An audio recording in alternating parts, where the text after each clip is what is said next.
સુનિશ્ચિત કરવાનું કહી રહી છે કે કોઈના ઘરમાં પણ ગેસનો ચૂલો ઠરે નહીં અને બીજી બાજુ લોકોના જીવ તાળવે ચોંટ્યા છે। નવસારીમાં પણ આ જ હાલત જોવા મળી રહી છે। અહીંયા તો કોમર્શિયલ ગેસના સિલિન્ડરનો પુરવઠો બંધ થઈ ગયો છે। ઘરેલું વપરાશના સિલિન્ડર મેળવવા લોકોને હાલાકી પડી રહી છે।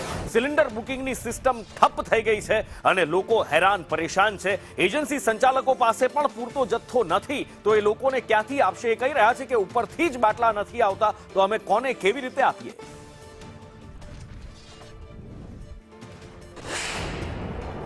સિલિન્ડરો કોમર્શિયલ સિલિન્ડરો કમ્પ્લીટલી બંધ છે।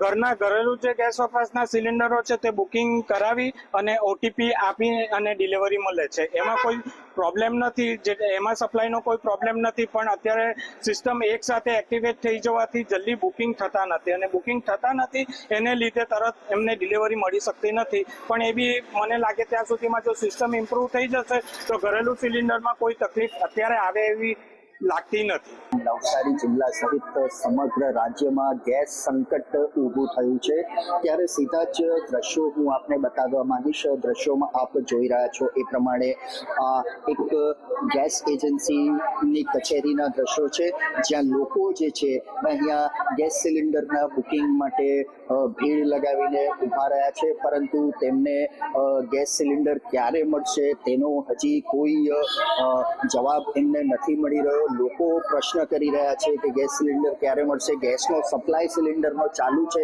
પરંતુ ગેસ બુકિંગના માટેની જે સિસ્ટમ છે એ સિસ્ટમ ઉપર લોડ વધવાના કારણે, ભારણ વધવાના કારણે લોકોને હાલાકી પડી રહી છે અને સામે જ ગેસ એજન્સીના સંચાલકો જે છે તેમનું સ્પષ્ટપણે કહેવું છે કે જ્યાં સુધી બુકિંગ થશે જ નહીં તો અમે ગેસ સિલિન્ડરનો સપ્લાય આપીશું કઈ રીતે? કહેવાનો તાત્પર્ય એ છે કે ગેસ સિલિન્ડરનો સપ્લાય ઘરેલું વપરાશના જે સિલિન્ડરો છે એ હાલ પૂરતી માત્રામાં ઉપલબ્ધ છે, પરંતુ તેનું બુકિંગ ન થવાને કારણે લોકોને એજન્સી ધારકો સપ્લાય એટલે કે ગેસ સિલિન્ડર આપી શકતા નથી। રાજન રાજપૂત, સંદેશ ન્યૂઝ, નવસારી।